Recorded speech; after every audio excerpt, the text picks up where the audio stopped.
Hi there, Sharon Horne-Ellstrom here. Welcome to day 2774 of What You Up To Now. This is a segment where I like to document my journey, my life journey, and I'm kind of old now, so learned a lot along the way, made tons of mistakes, like we all do because we're all human, but hopefully learned lessons so that I don't make the same mistakes over and over and over again. A couple mistakes I made over and over again until I finally learned the lesson that it was trying to teach me, but for the most part,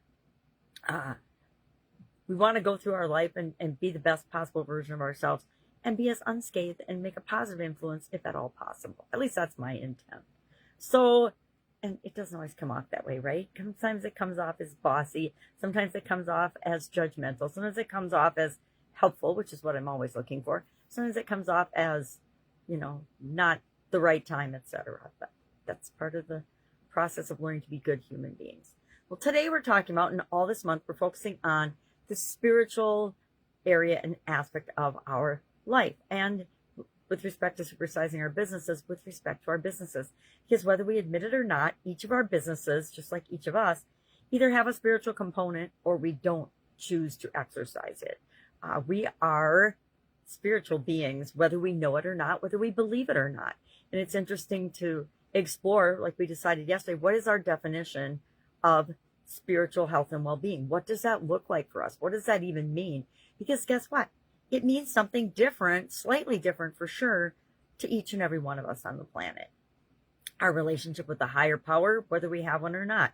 Our belief about other people often feeds from our beliefs about ourselves, which are intimately connected, in my humble opinion, with whether we believe we are a spiritual being or not, whether we believe in a higher power or not, or that we're all connected. A spiritual belief one of mine is that we're all connected. So what you do to another human being or another living entity or anything else on the planet is what you do to yourself, because we're all energy and we're all connected. And again, depends on what our beliefs are. But today I challenge you both the Be a Better You Annual Challenge group and Supersize Your Business is to notice and be aware as you go about your day and jot it down so you don't forget the spiritual related thoughts and beliefs that pop up, even if they just pop into your head.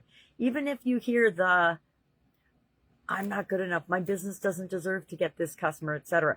Write that down, because that is somehow, you might think it's just an emotional or a mental thought or belief, but emotional, mental, and spiritual to me are so intertwined and interconnected that they overlap. We have many beliefs about our spiritual health and well-being that are connected to our emotional health and well-being, that are connected to our mental health and well-being, because thoughts and beliefs and our spirit are all intertwined at such an intimate level. So today I challenge you, whether you're in either of my groups or not, to think about and notice what spiritual thoughts and beliefs come up for you.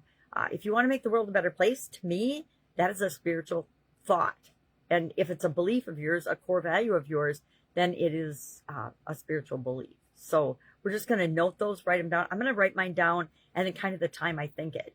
And guess what? Will I catch them all? Absolutely not. If we have 80,000 thoughts a day, what percentage of those might be spiritual today? More than not, because we're paying attention to it.